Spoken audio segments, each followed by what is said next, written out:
Mi vida a mis 58 años era una obra de arte meticulosamente curada, como el ático que diseñé para mí misma en el barrio de Salamanca en Madrid. Cada pieza de mobiliario, cada centímetro de seda salvaje en las cortinas, cada libro apilado en la mesa de ébano, gritaba control, riqueza y elegancia implacable. Yo, Elena, la arquitecta de renombre, era la personificación de mi entorno, estructurada, intocable, vestida siempre con esa armadura de tweed que me daba poder. Mi traje de esta mañana no era la excepción. Un conjunto de 3 piezas en tweed gris marengo, cortado con tal precisión que parecía esculpido sobre mi figura. Mis hombros, siempre rectos, eran un desafío para el tiempo. Llevaba unos zapatos de tacón de aguja negros, mis Manolo Blahniks clásicos, tan afilados que podían cortar el aire, y me daban exactamente los 9 centímetros de altura que necesitaba para dominar cualquier sala. Mis únicas concesiones eran los guantes de cuero fino, que protegían mis manos perfectamente manicuradas del frío de la mañana, y el perfume, un jazmín austero que prometía mucho pero no revelaba nada. Pero incluso el control absoluto tiene grietas. Y la mía se llamaba Ricardo. Ricardo, mi yerno, tenía 38 años. Era ingeniero y dirigía un taller mecánico especializado en restauraciones antiguas en un polígono industrial a las afueras de Getafe. Él era el polo opuesto de mi mundo de mármol y silencio. Ricardo era ruido, músculo y el persistente aroma al gasóleo y al metal frío. Un aroma que, para mi sorpresa y mi vergüenza, se había convertido en mi droga. Mi hija Sofía, mi única hija, la había tomado por costumbre visitar galerías, inauguraciones y retiros de Mainfeldnis en el sur, dejando atrás el matrimonio que se desmoronaba por su propia indiferencia. Sofía, a sus 30 años, vestía con la despreocupada elegancia de la juventud, pero la había ahogado en una superficialidad tan densa que no podía ver a su propio marido, a ese hombre leal y ardiente, desaparecer lentamente bajo el peso de su rutina. Y ahí entré yo. Primero como la suegra comprensiva, llevándole tapas caseras al taller. Luego como la que escuchaba sus silencios. Finalmente como la que miraba. La primera vez que sentí el deseo por él fue hace 2 meses. Estaba en su taller, un caos organizado de herramientas, piezas de coche antiguas y máquinas que parecían criaturas mitológicas. Él trabajaba sin camisa bajo su mono azul de mecánico. Sus brazos, cubiertos de una fina capa de aceite y polvo, se tensaban mientras manejaba una llave inglesa gigante. Yo estaba allí para darle un informe sobre las reformas del piso de Sofía, pero mis ojos estaban fijos en el modo en que el sudor se mezclaba con el aceite en su espalda. Esa tarde me pidió ayuda. Algo trivial, sostener una pieza pesada mientras él ajustaba un perno. Tenga cuidado, Elena, me dijo con esa voz ronca que vibraba en mi pecho. Esta suciedad es difícil de quitar. No quiero que arruine ese traje tan impecable. No se preocupe, Ricardo, respondí, sintiendo el calor de mis mejillas. Mi traje es una armadura, no una prenda. Pero no era el traje lo que me preocupaba. Era el contacto. Al ayudarlo, mi guante de cuero fino rozó la tela áspera y dura de su mono. El contraste era un estallido sensorial, lujo, tersura y control contra trabajo, virilidad y tierra. Para mí, arquitecta del orden, esa aspereza era el más dulce de los venenos. Ese roce se convirtió en mi primer fetiche censurado, la absoluta necesidad de sentir la textura de su ropa de trabajo contra mi piel cubierta por seda o mi tweed perfecto. El juego escaló rápidamente. Una noche Sofía estaba en Sevilla, en un seminario de arte vanguardista. Ricardo me llamó. Necesito su opinión sobre unos planos, Elena. Es urgente. Claro que era urgente. La urgencia no estaba en los planos, sino en la soledad de 2 almas en la noche madrileña. Llegué a su apartamento vacío, a años luz de mi ático. Él vestía un chándal gris, tan básico y descuidado que resultaba increíblemente íntimo. Yo llevaba un vestido de cóctel negro, ajustado pero decente y mis tacones. Después de revisar los planos durante 10 minutos nos encontramos de pie. Muy cerca.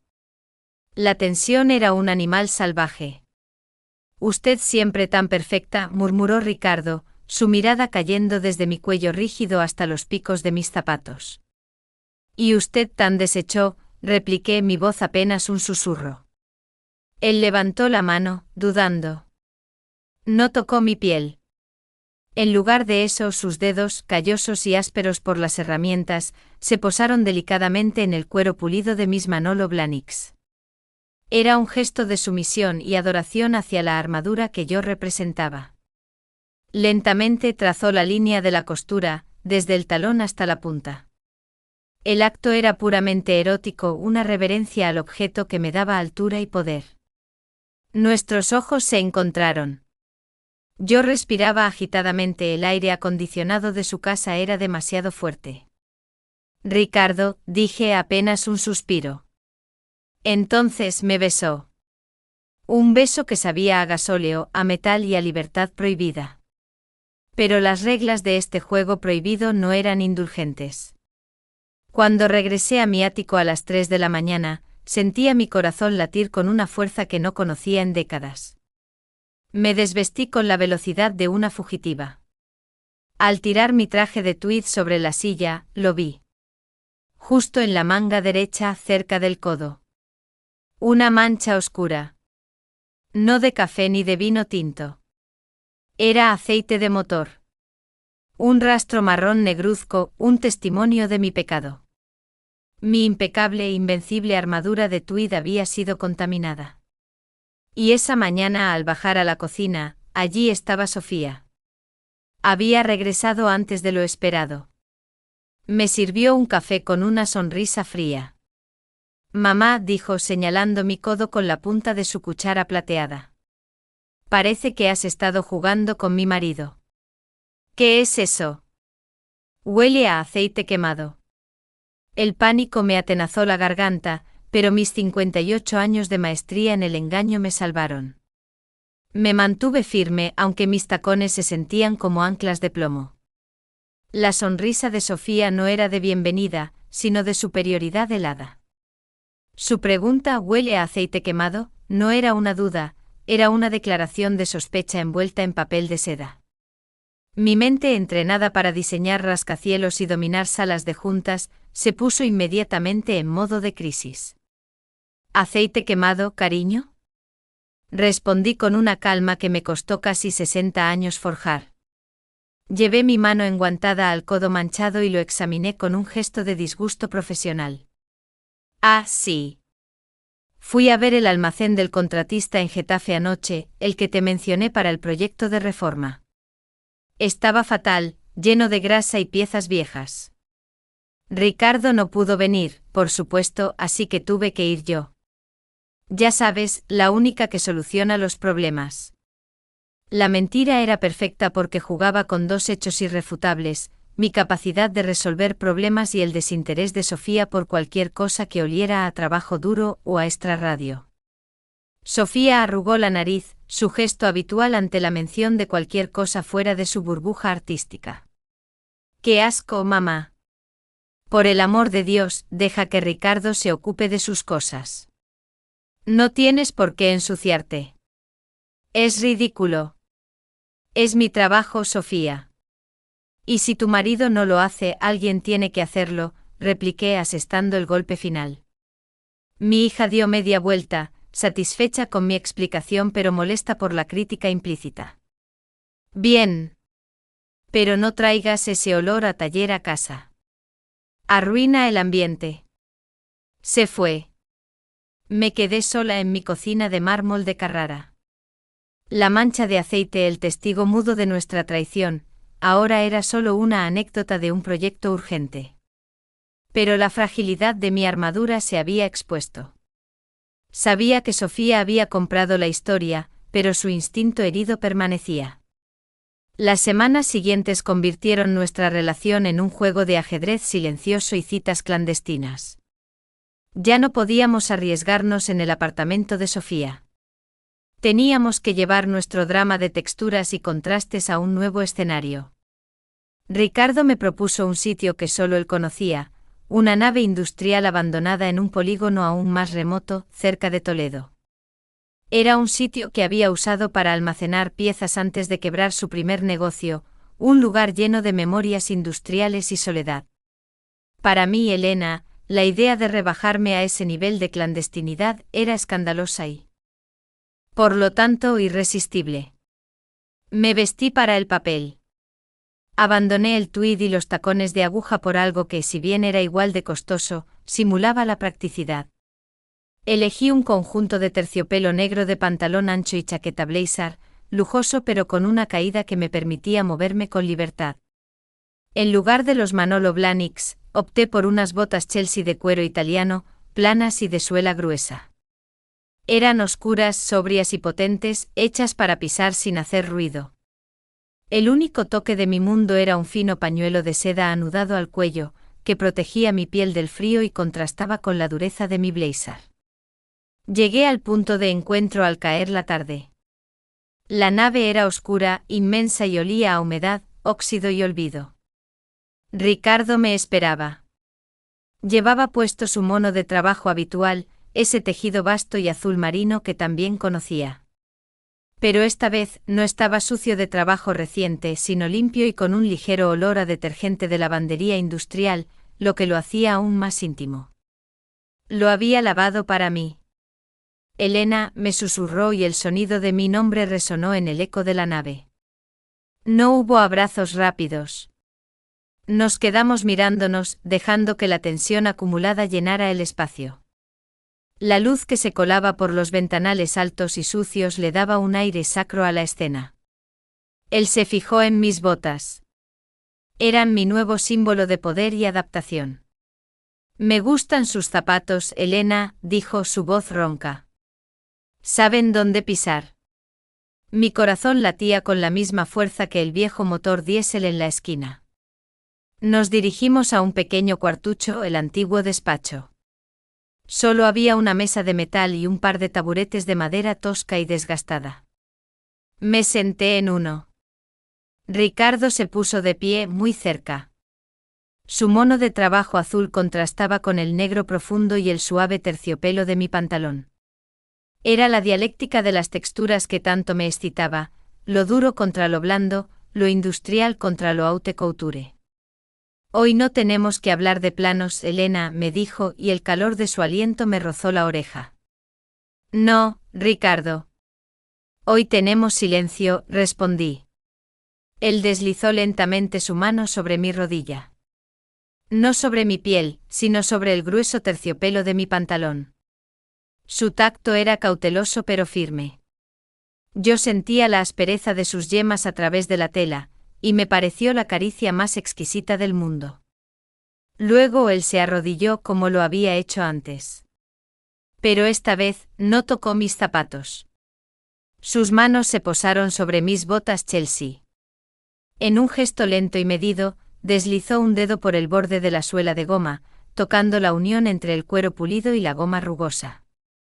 Estos zapatos, susurró levantando la mirada, tienen que soportar mucho peso.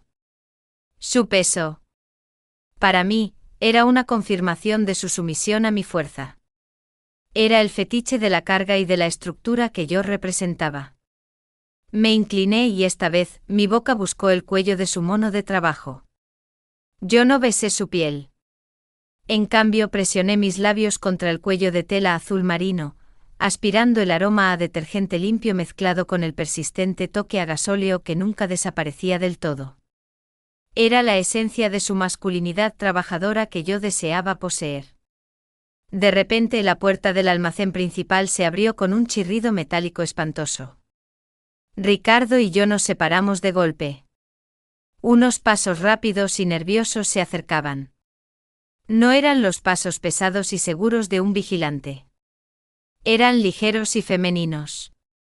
Javier. ¿Estás por aquí? Espera. La voz resonó. Era Justina, la mejor amiga de Sofía, que trabajaba en una inmobiliaria cercana. ¿Qué hacía ella aquí, en el medio de la nada, buscando a alguien llamado Javier? Ricardo me empujó detrás de una gran pila de neumáticos viejos y lonas mohosas. Me cubrió con una lona grasienta. Estaba de nuevo atrapada, oliendo a caucho quemado y metal oxidado, con el terciopelo negro contra mi piel. Ricardo se quedó quieto, respirando fuerte. Los pasos se detuvieron justo al lado de los neumáticos. Podía oler un perfume de mujer caro, un aroma cítrico que yo reconocí. Y entonces escuché la voz de Justina, ahora en un susurro ansioso, hablando por teléfono. Sí, Sofía. Te lo juro. Estaba aparcado aquí. Su coche. Ricardo te está mintiendo. El corazón me golpeaba en el pecho al ritmo frenético de la desesperación. A pesar del tuit, el terciopelo o el cachemir que hubiera llevado. Me asfixiaba bajo la lona grasienta, sintiendo el frío del cemento y el olor acre del caucho viejo. La conversación telefónica de Justina no dejaba lugar a dudas. Sofía había comenzado a investigar y yo había caído en su trampa. Ricardo, aún vestido con su mono de trabajo limpio y suave, me sacó de mi escondite con un movimiento rápido en cuanto Justina se fue. Sus ojos, normalmente llenos de un fuego tranquilo, ahora ardían con pánico y frustración. Elena, tienes que irte. Ahora mismo, susurró agarrándome por el brazo. Su tacto era brusco, pero me sentí extrañamente segura en el centro de su miedo.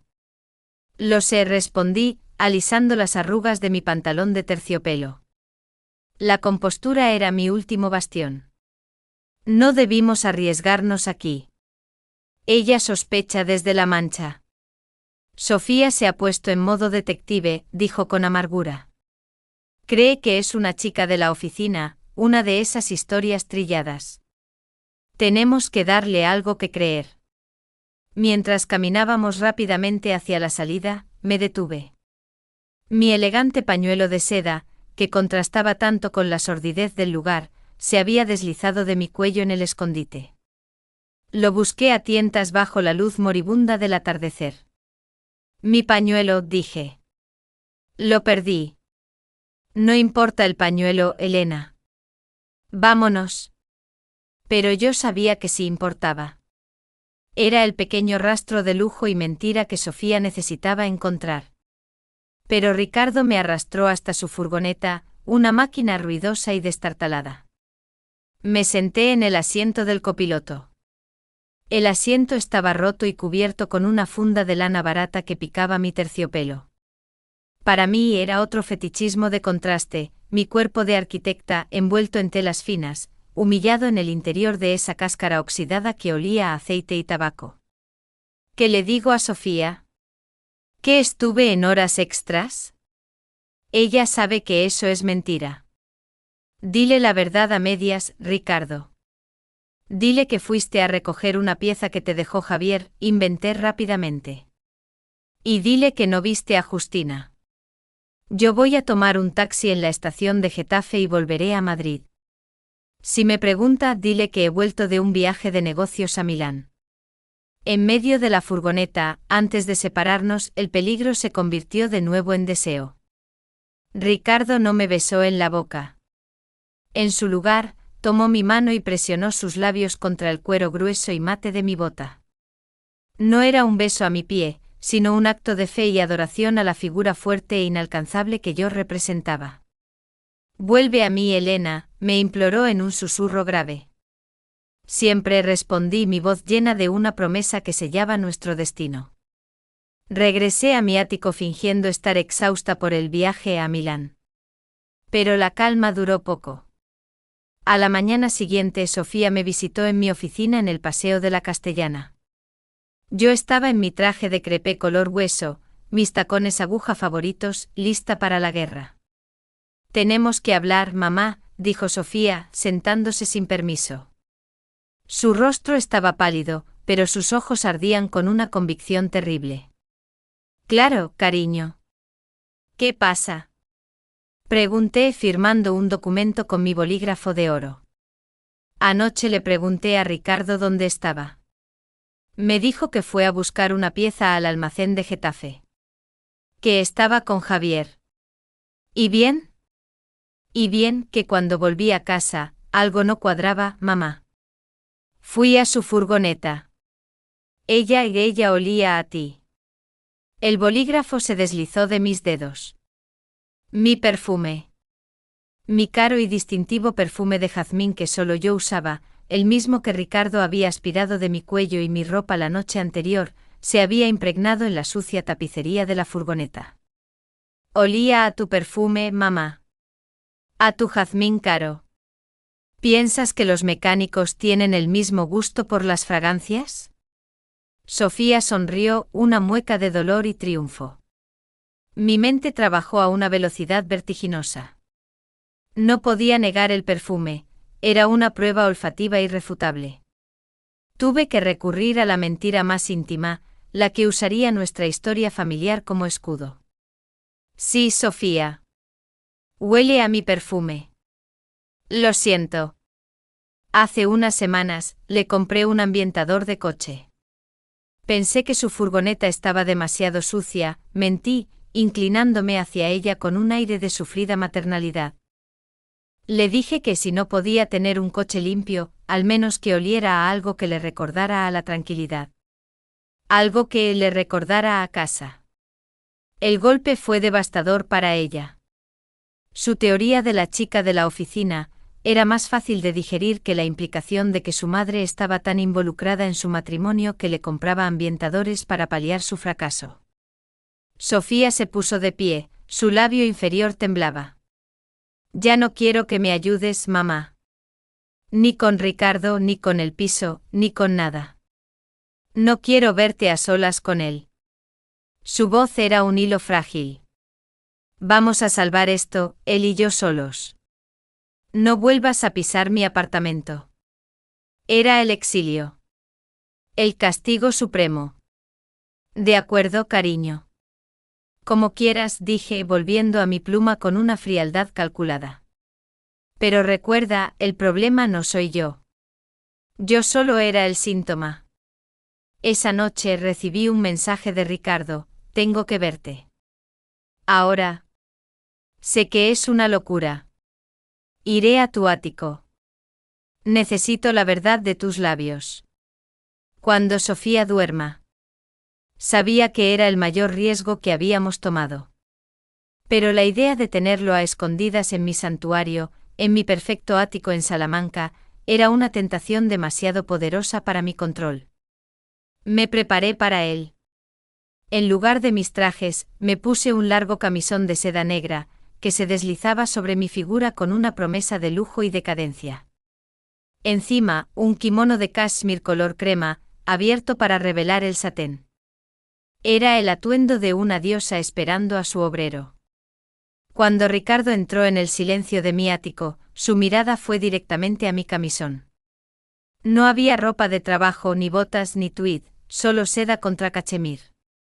Era la máxima intimidad y la mayor imprudencia. Elena, ¿por qué el perfume? ¿Por qué la mentira del ambientador?, me preguntó, su voz llena de reproche. Porque esa mentira me compró tiempo. Y porque la verdad está justo aquí, le dije acercándome a él hasta que solo nos separaba el fino satén de mi camisón. Nos besamos, un beso desesperado en la penumbra de mi salón. En ese instante el timbre de mi puerta principal sonó. Un sonido largo, insistente, aterrador. Era la medianoche. Ricardo me miró con los ojos llenos de terror. ¿Quién puede ser? No lo sé. Nadie sabe que estoy aquí, mentí, sabiendo que ese timbre solo podía significar una cosa.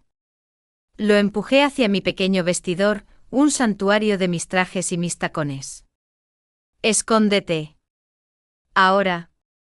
No salgas por nada del mundo, Ricardo. Por nada. Mientras corría hacia la puerta, me aseguré de que mi kimono de cashmere estuviera perfectamente cerrado. A través de la mirilla, vi el rostro pálido y descompuesto de Sofía. En su mano, un brillo metálico. Abrí la puerta. Sofía, ¿qué demonios haces aquí a esta hora? Ella no me miró a los ojos. En su mano vi que sostenía mi llave de repuesto, esa llave que le había dado hacía años para emergencias. La había robado de mi bolso en mi oficina. Mamá. Tu portera me ha dicho que vio entrar a Ricardo. Su voz era un susurro frío. Ella lo conoce de venir a visitarte antes. Sofía se abrió paso. Vio los 2 vasos de brandy en la mesa de centro. Y entonces su mirada se fijó en la puerta entreabierta de mi vestidor, de donde salía un débil, pero inconfundible, aroma a colonia masculina mezclado con el polvo de mi ropa de seda y lana. Sofía miró los vasos, el vestidor, y luego a mí. Su rostro se descompuso en una máscara de dolor, rabia y la verdad desnuda.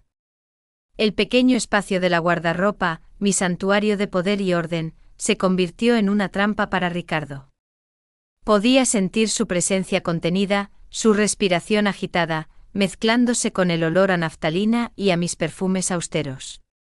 Sofía, de pie en mi sala, entre los 2 vasos de brandy sin terminar y la puerta entreabierta, era la verdad innegable. No había ya necesidad de mentir sobre el ambientador de coche o el almacén. Su mirada, llena de lágrimas congeladas, iba de mi kimono de cashmere, la tela que nunca usaría para recibir a un fontanero, a la puerta. Mamá, gritó, pero era un aullido ahogado, no un grito de ira. Era el sonido de la infancia rota. ¿Aquí? ¿En mi casa de la abuela? Yo pensé que era otra. Una mujer cualquiera. Pero tú. Me acerqué a la puerta de la guardarropa. Asumiendo mi papel. No era ya la suegra, sino la amante. Sal, Ricardo, ordené, mi voz baja y firme. Ya no hay donde esconderse.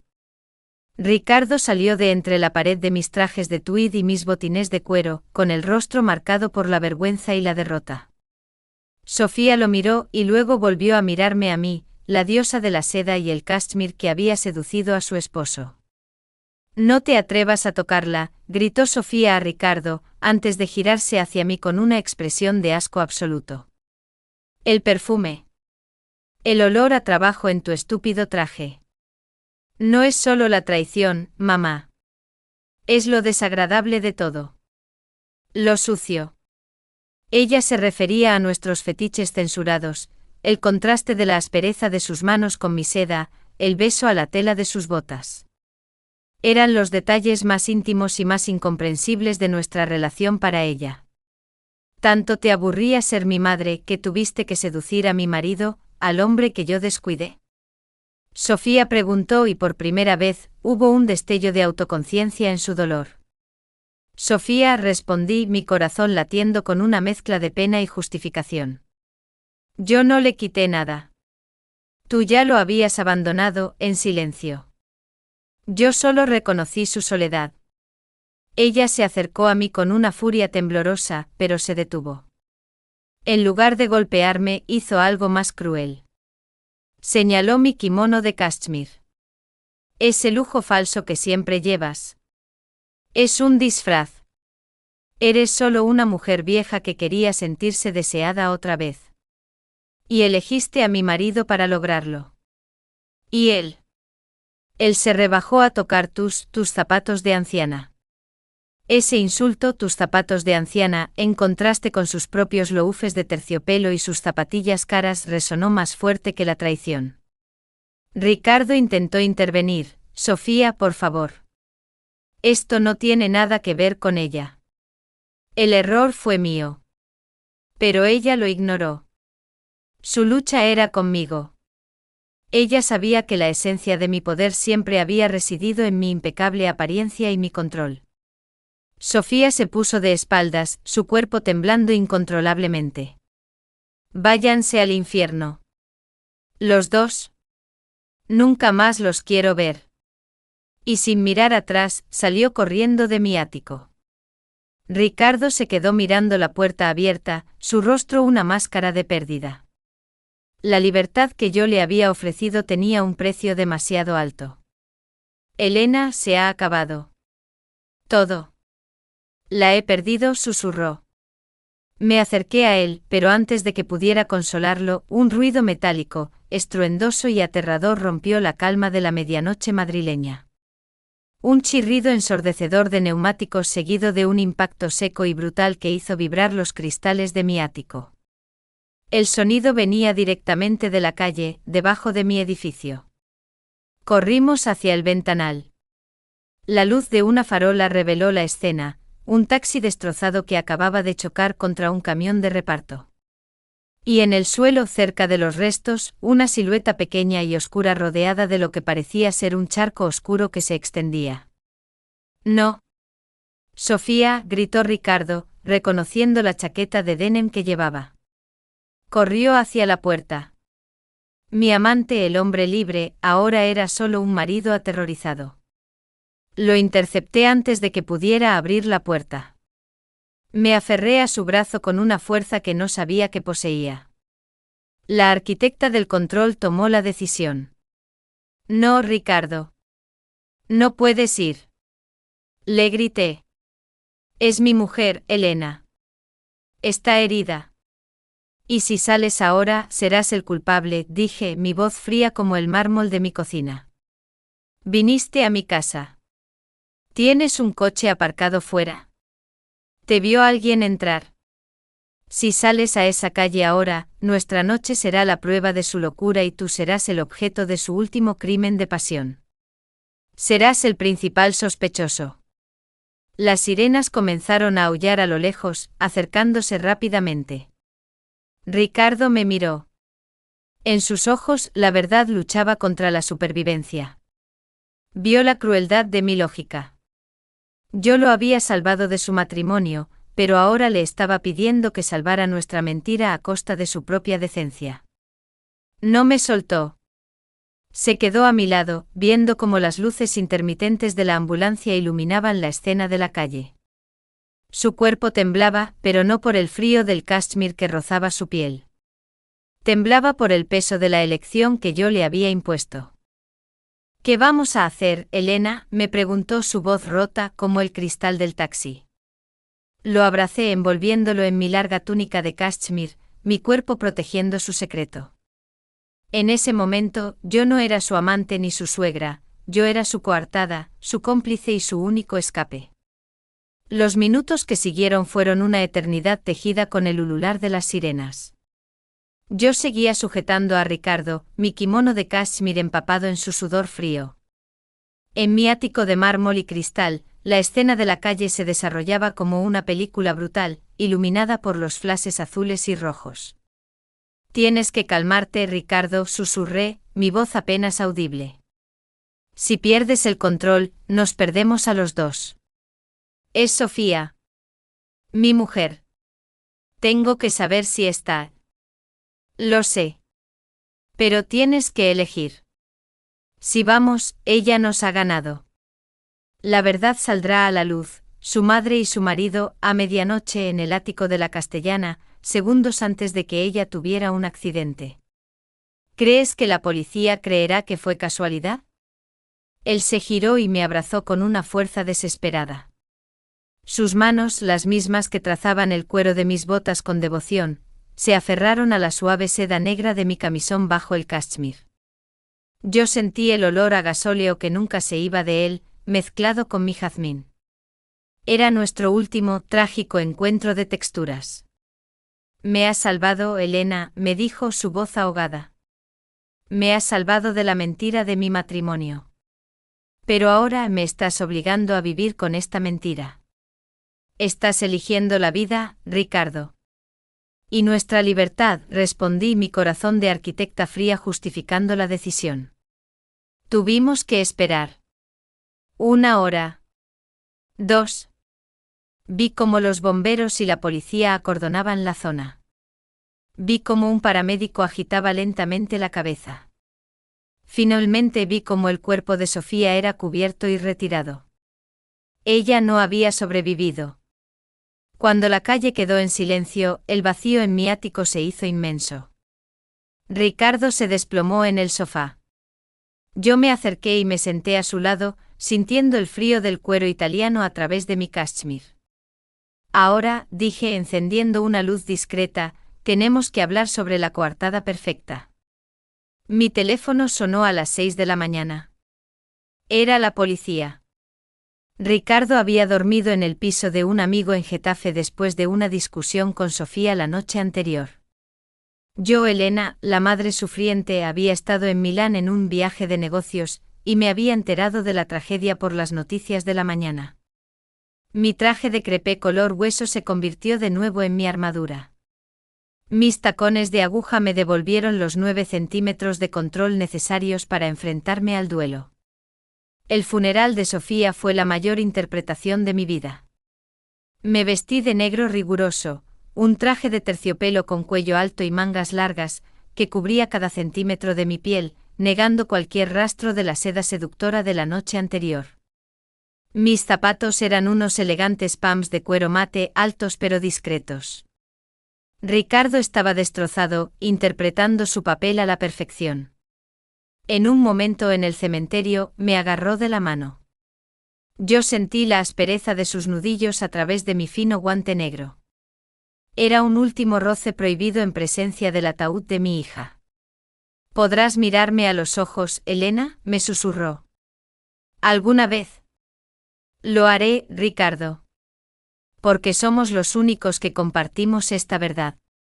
«Y este secreto», respondí, apretando su mano. Una semana después estaba en el apartamento vacío de Sofía, ayudando a Ricardo a recoger sus pertenencias. El lugar era un museo de la vida no vivida. En la mesita de noche de Sofía, encontré algo que me heló la sangre. No era mi pañuelo ni una nota de celos. Era su diario íntimo. Lo abrí con mis guantes de encaje negro, el luto añadiendo un toque macabro a mi curiosidad. Ella no escribía sobre Ricardo. Escribía sobre mí. En la última página, con fecha de la noche de su muerte, había una entrada que decía: Justina tenía razón. Mamá y Ricardo. Pero no es amor. Mamá siempre ha querido destruir lo que amo, incluso a mí. Esto es solo la culminación. Sé que me odia, y yo la odié por un instante cuando vi su traje. Ella siempre pensó que yo era un objeto fácil de romper. Hoy, la vi. No en la calle. No en su ático. La vi en mi buzón. Ella olvidó esto. Y adjunto a la página, había un pequeño objeto brillante, el gemelo de oro y ónix de mi traje de tweed gris marengo. El gemelo que sostenía el puño de mi camisa esa noche, la noche de la mancha de aceite. El que se me cayó. Sofía no me había descubierto por el perfume. Me había descubierto por el rastro físico en su apartamento. Me di cuenta de la verdad, Sofía no había huido de mi casa en un ataque de locura que la llevó al accidente. Ella regresó a su apartamento a pocos metros después de que yo la echara. Y cuando salió de nuevo, vio a Ricardo saliendo de mi edificio. Sofía no había ido a buscarme, ella había planeado su huida o quizás su venganza. Me acerqué a Ricardo que estaba doblando una camiseta. El gemelo de oro y ónix quemaba en la palma de mi mano. Ricardo, dije con la voz ahogada. Ella lo sabía. No fue por la furgoneta. Ella tenía pruebas. Él me miró con una expresión de horror que no era parte de su papel de viudo. ¿Qué pruebas, Elena? No se lo mostré. Si él supiera que Sofía nos había descubierto en su propio apartamento y que su huida pudo haber sido causada por la visión de su marido saliendo de la casa de su madre, la culpa lo destrozaría. Y yo lo necesitaba entero para la vida que nos esperaba. Me guardé el gemelo en el bolsillo de mi traje de luto, el último secreto que guardaría de Sofía. Nada, Ricardo. Cosas de su trabajo. Solo que ella nos odiaba. Y ahora, somos libres. Lo abracé la arquitecta y el obrero, unidos para siempre por el luto y la mentira. Habíamos sobrevivido a la traición, al descubrimiento y a la tragedia. Pero mientras lo abrazaba, sentí que Sofía no se había ido. Ella estaba allí, en el frío del ónix en mi bolsillo, esperando su venganza. ¿Podríamos construir un futuro sobre el cemento de una mentira tan grande, o la sombra de Sofía regresaría para destruirnos a los dos?